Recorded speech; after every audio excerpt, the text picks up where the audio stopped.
the Shankar Sharma, and that's the talking point. His views on how he comprehends the current situation, uh, both on the macro and the micro side. Shankar, great having you. Thanks so much for joining in on Talking Point today. Sure. Thank you very much for having me, Neeraj. As always, a real pleasure to connect. Yeah, likewise. And may I just start off with, um, or maybe we'll talk about G-Quant Investech in a bit, because I think it has got some relevance to a BQH event that you had done earlier, wherein you said that you kind of reinvented the way you think. We'll come to that in a bit. First, can I talk about how do you comprehend the current geopolitical situation? Because that is arguably the most important front and center. Is it? I mean, how are you going about approaching that with sanity? I am planning to call up Mr. Putin and ask him not to do all these things. I mean, that's all I can say. That's my 2 cents worth. Let's see what he has to say. No, but still, in your investing, I'm just trying to what I'm trying to understand is that how are you kind of mapping your investments in light of that? Well, I mean, so commodities have been a pretty clear trade in the last 2-3 months' time. Even prior to this, let's be clear, Neeraj. It's not about this problem, or at least the potential problem that is driving a commodity prices. I think that cause and effect would be a mistake for us to simply conclude upon. I just think that the reason why commodities are going up, broadly speaking, is that equities are going down. Okay, so all the world is like a seesaw, right?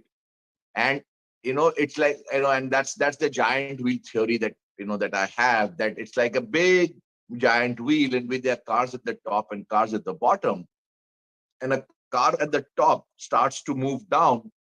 Therefore, necessarily by implication, the car at the bottom has to go up. It cannot be that cars come down and nothing goes up, because it's all part of a giant cycle. So if equities come down, something else has to go up. Everything cannot go up or everything cannot go down. Okay? That's a framework in which I understand markets. Okay. So if equities have run for 3 long years, and by the way, there's an interesting thing I want to share with you guys, that back in, I think, April or May of last year, we were running the data and the numbers and the analytics, and a simple 2-minute metric, that how many years in a 100-year period do markets go up consecutively. Okay. Now the data is very interesting, that after 2 up years, the third year is only a 50-50 probability of being up. Okay. Now that's normal. There's no great insight in that. It's a toss of coin. But if there are 3 consecutive up years, okay, and I'm not talking plus 1%, I mean a significant, like a +5, +8, +10, then the 4th year is almost a given is going to be a down year. The probability of a 4th up year in a row is virtually 0. That's the long-term data. So when I saw this data in April or May last year, I said, okay, this is very interesting. We will see how it pans out in 2021, because remember, we were still in the middle of 2021.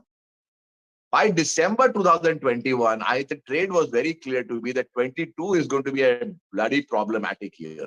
Okay, irrespective of Mr. Putin or oil or whatever, just statistically, you were set up for a difficult 22, and that's exactly what we are getting right now.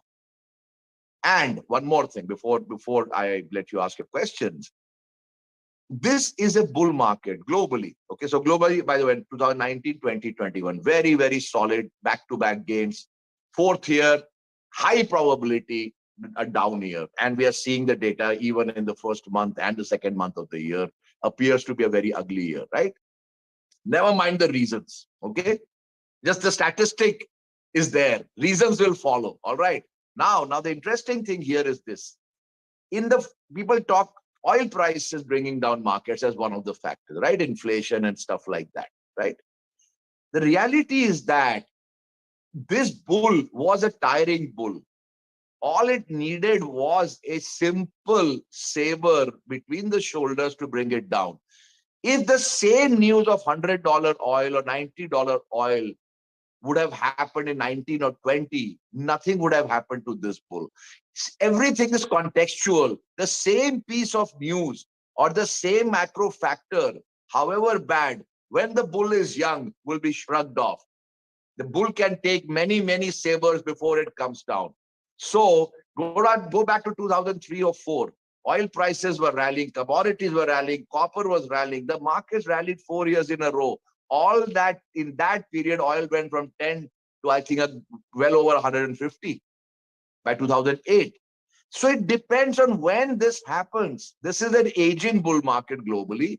In an aging bull market, even a medium level reason like oil at 90 can bring it down. And that's exactly what is happening right now.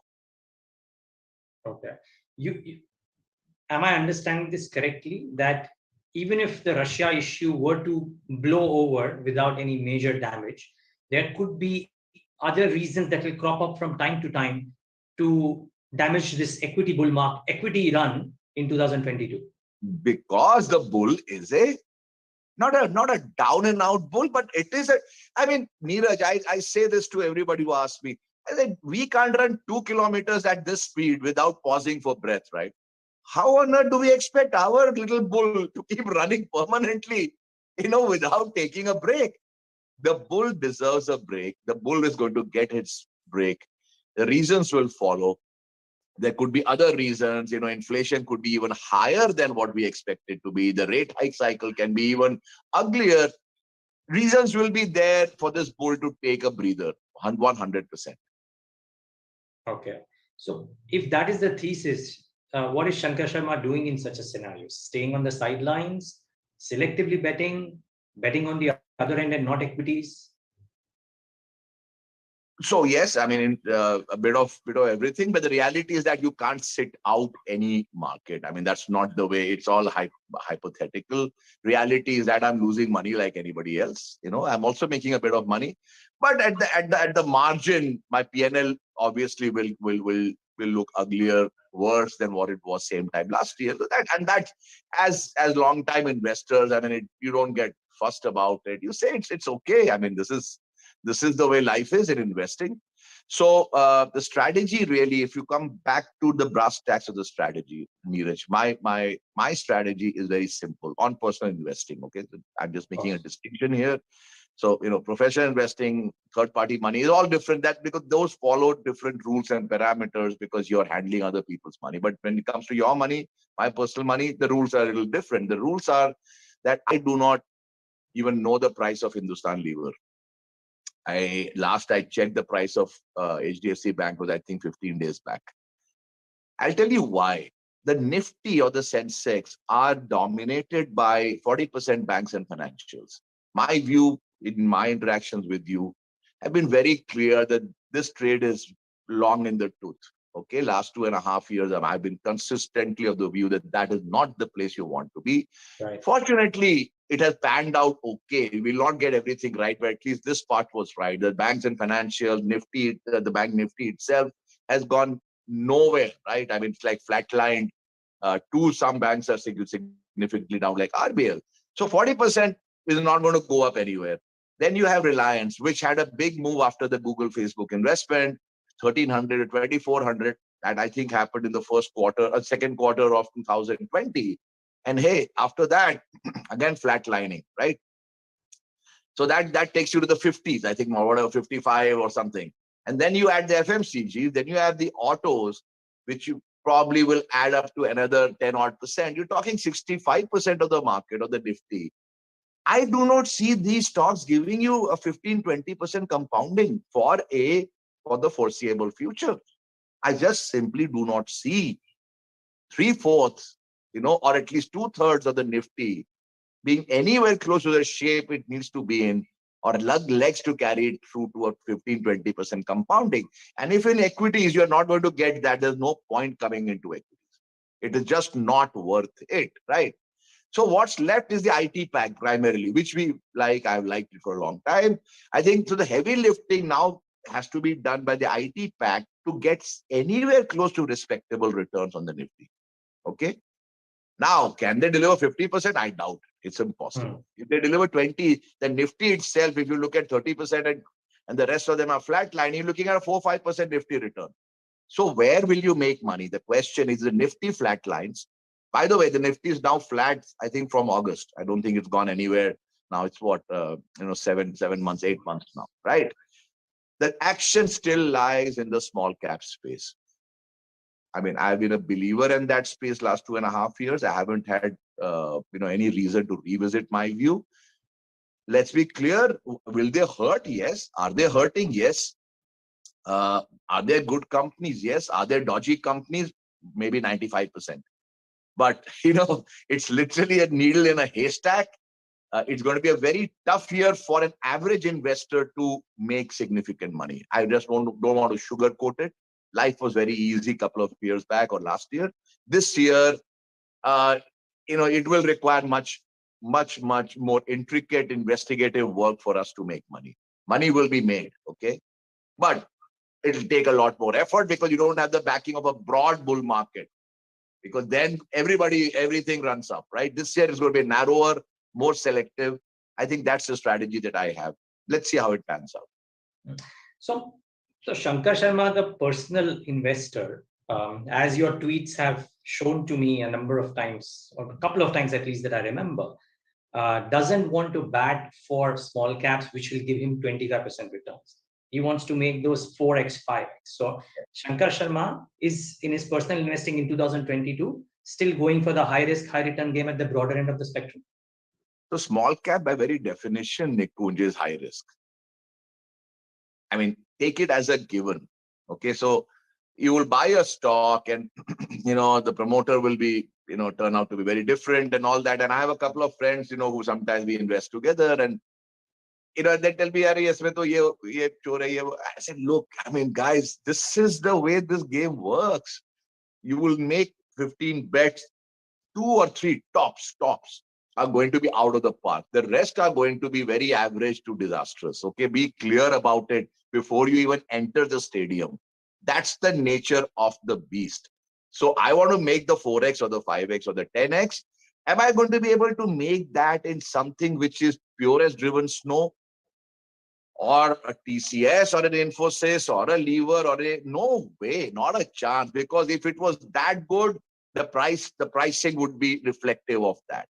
Okay, you will not find greatness 30% ROEs at half of book value. It's not going to happen. Okay, you have to take the bet between today and tomorrow. Sure, that's the difference. Okay, if you focus on the past is always bad for companies which are coming out of a problem. That's a given. That's why they were in the problem. Now, will you ever get it 100% right? Not going to happen. But I'm playing for very big payoffs. Okay, it's literally like an option strategy. I'm buying 15 call options. If you think about it, right? I will lose money on maybe 80% of them. On 20, maybe 10 out of the park. That's the broad thinking on investing that I have on my personal side. Got it. Okay. Can I probe a couple of points, Shankar? One, technology, and I'm kind of dividing it into two. IT services, blue chip companies, great corporate governance, and the valuations have come off a little bit from the peak that they were a couple of months ago. Is that comforting enough? Because the commentary from the companies hasn't changed. Almost every company that I spoke to in Q3 still sticks by how it seems to be in a high growth trajectory. And while 5 years out is difficult to comprehend, 2-3 years visibility they seem to be having even now. Yes, I mean, like I said in my analysis of the Nifty, the only area where I find that I can make at least a 15% compounding return is the IT services pack. That's pretty much where the Nifty's play is going to be. So no, even the broader end is what I meant actually. Even the broader end, even the mid cap end of the IT market.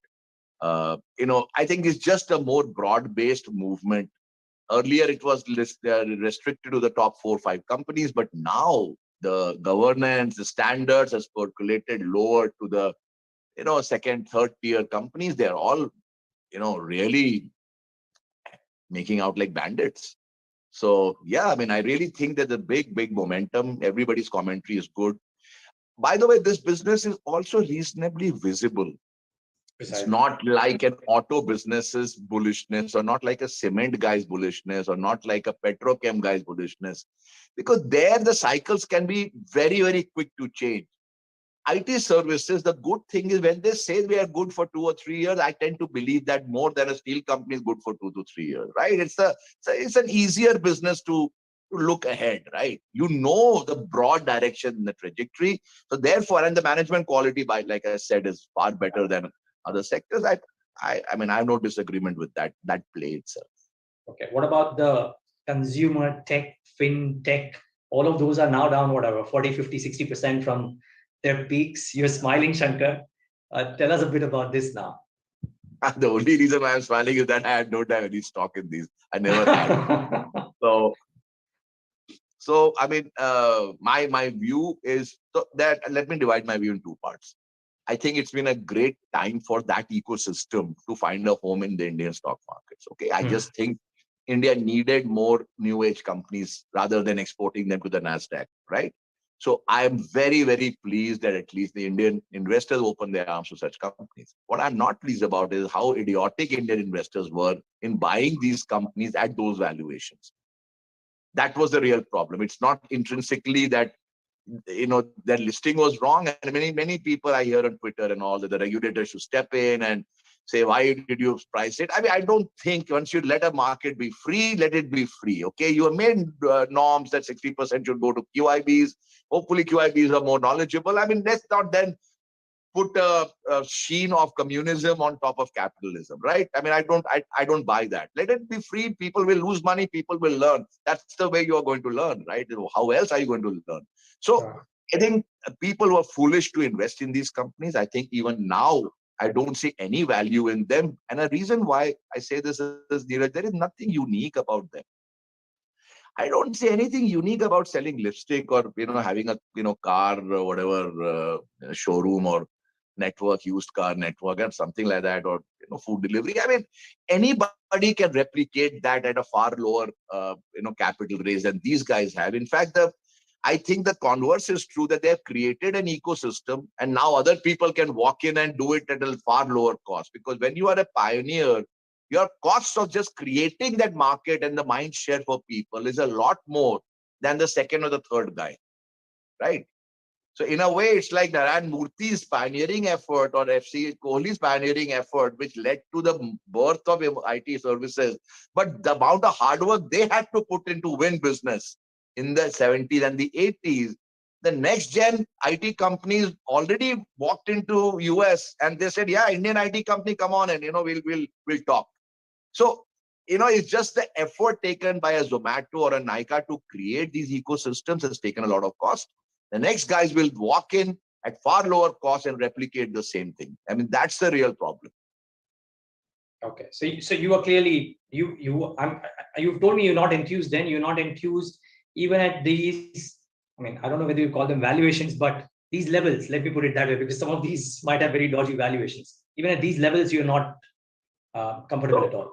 So, Neeraj, if you look at the Nasdaq, because these companies at least should broadly track that, right? I don't think Indian IT services have any connection with the Nasdaq. There should not be, but these companies do. If you look at stocks, the tech or so-called consumer tech or whatever fintech in the US or even in Australia, the damage, the carnage is insane. I mean, 80-90% storied companies, DocuSign or Peloton, or I mean, so many Zoom. I mean, they have been crushed, absolutely decimated. These guys in India are still down only 50-60%. Those guys are down 90%. That means a 50%er can halve and halve again before it hits a 90% down, just mathematically. So there can be a lot more downside to these stocks. I don't want to rush out and say good value. I mean, good value for what? I mean, look, 2,000 crore revenue cannot trade at 80,000 crore market cap. I'm sorry. That simply does not add up. Does not add up. Okay. That's the same, by the way, the same analogy that you gave me some time ago for financials as well. And they may not have halved as much or really got decimated, but they haven't gone anywhere, which is quite commendable. You took about 2 years back. And in a crazy bull market. In a crazy bull market. Yeah. So they are effectively down 50% relative, right? I mean, that's the other way to look at it. I don't think HDFC Bank will ever halve, I mean, to be clear, but it can halve relatively, which is precisely what it has done. Right. Agreed. Shankar, so Okay, I'm just trying to think out loud. You gave me the Nifty construct at the broader end of the spectrum. Autos have bombed out 2021. There is uncertainty around semiconductors, specialty chemicals. The valuations have gone through the roof. If anything, some of these might correct really viciously. FMCG is steady state. What? Where do you fish then? Do you fish in the newer areas wherein there is some bit of government thrust as well? Where are you looking at? I mean, themes that you think might have promise. So I think broadly, thematically, there are plays in EV in India, people, ancillaries or companies supplying at least something to EVs. I've spoken to a few. They appear to have good order books or at least good traction. So I think that's an early trade, and it'll, in my view, I don't know who the winner is going to be, but as long as I choose reasonably okay and I buy 5, 7, 8 companies in the space, somebody will really be the breakaway guy in that, right? So that's one play. I'm looking at a lot of stuff, in terms of the environment, because I believe that that's the other big play that we will see in India, big thematic play, companies that, clean up effluents, clean up the environment, make people become zero emission. I mean, all those plays will become interesting. I'm not finding that many in the listed space, but I think there will be companies just shorn of the listing, which will become very interesting. So broadly speaking, those are the big areas. More futuristic. The past we know. I mean, we know the old guys. So let's just focus on the newer areas. Okay. Final question or set of questions, if you will, which is based on G-Quant Investech. I remember a conversation that you did with us about a year ago, wherein you spoke about how you've reinvented your thinking to look at a lot more quantitative indicators, screens, and try and determine which quadrants, which themes you should look at. I mean, tell us a bit about G-Quant Investech and how is it that you are now going to go about your investing style? I'm presuming it's changed from what it was. Yes. So, I mean, obviously in FG, we have been very traditional over the years. Obviously, we are 30 years old. So, I mean, obviously the thinking will also be that. But I mean, one thing I do believe in investing or in life itself is that you should keep morphing yourself into a newer avatar of yourself rather than believe that whatever you are is the finished article, because there is nothing called finished article, right? And GQuant has been founded with that basic premise. I'm making a collection of quants across the world. It's like a collaborative, thing to come up with strategies, of obviously to do with financial markets, investing, derivatives, with more quant than what in FG we could ever have thought of, because this is a global collaboration that I'm building. It's still very, very, very early days because the formation of the thought itself took me time. But hopefully, we will keep talking about it. That's all I can talk about right now. But of course, we will take outside money, we will manage outside money, but it will be even a sharper focus on quant, because we will be borrowing intel from really good guys across the world. And there are many good guys who don't work for companies, but I'm trying to put them together in a single structure. That sounds very, very promising, and we wish you all the best for that, Shankar. Lovely to have your intelligence as always, and going ahead. Thank you so much for today. Thank you, Neeraj. As always, wonderful chatting with you guys. Likewise, and viewers, thanks for tuning in.